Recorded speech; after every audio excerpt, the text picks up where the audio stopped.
भाई राजन साळवी यांचा पक्षप्रवेश आज होतोय. खूप तुम्ही अगोदरपासून मी बोललो होतो ना, पण मी आधीच सांगितलं होतं उद्धव ठाकरेंसोबत कोणी शिल्लक राहणार नाही.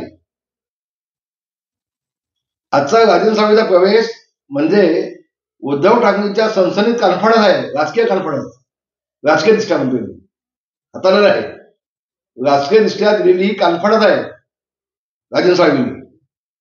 आणि याच्यापुढे असे अनेक कानपट्या उद्धव ठाकरेंना भेटणार आहेत महाराष्ट्रातून, तुम्हाला लवकरच कळेल. अजून पुष्कळशी नावं आहेत, पुष्कळसे लोक रांगेमध्ये उभे आहेत प्रवेशासाठी. कोणी शिल्लक राहणार नाही उद्धव ठाकरेंकडे. शेवटी हम दो हमारे दो एवढंच मातोश्रीमध्ये शिल्लक राहणार आहे, बाकी सगळं कोण शिल्लक राहणार नाही यांच्याकडे आपल्याला पाहायला मिळेल. आणि मी हे भविष्य मी याच्या आधीच सांगितलंय. ही नांदी आहे, ही सुरुवात आहे फक्त, ये तो झाकी है, अभी बहुत कुछ बाकी है. धन्यवाद. जय महाराष्ट्र.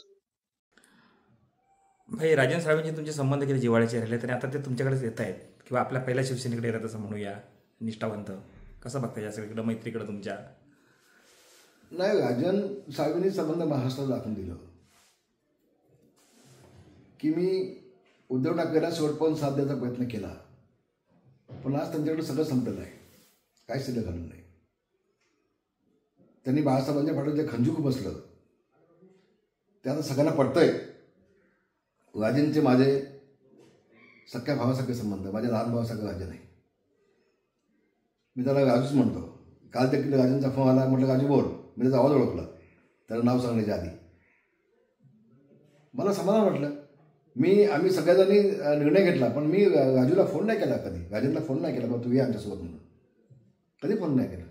कदाचित त्यावेळेला बदल झाला तिकडे असता, मी बोललो असतो, पण मी नाही बोललो. मी त्यावेळेला कालपर्यंत त्याचा फोन आला, भाई मी सोबत येतो तुमच्या, माझ्यावर लक्ष ठेवा. चिंता करू नको, काळजी करू नको, तू काही काळजी करू नको.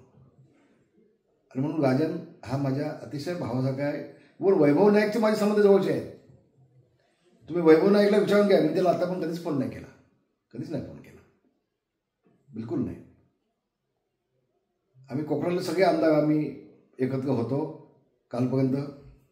आता दुर्दैवानं अशा काही गोष्टी घडल्या, नाईलाजानं आम्हाला उद्धव ठाकरेला सोडायला लागलं. काही लोकांना आता हळूहळू कळतंय माझी भूमिका काय ती, आमची काय भूमिका आम्ही घेतली ते आता कळतंय. दूध का दूध पाणी का पाणी आम्ही हो गए. आणि उद्धव ठाकरेंचा खरा चेहरा आता महाराष्ट्रासमोर येतोय. मी जे बोललो होतो ते समोर दिसतंय आज. आणि म्हणून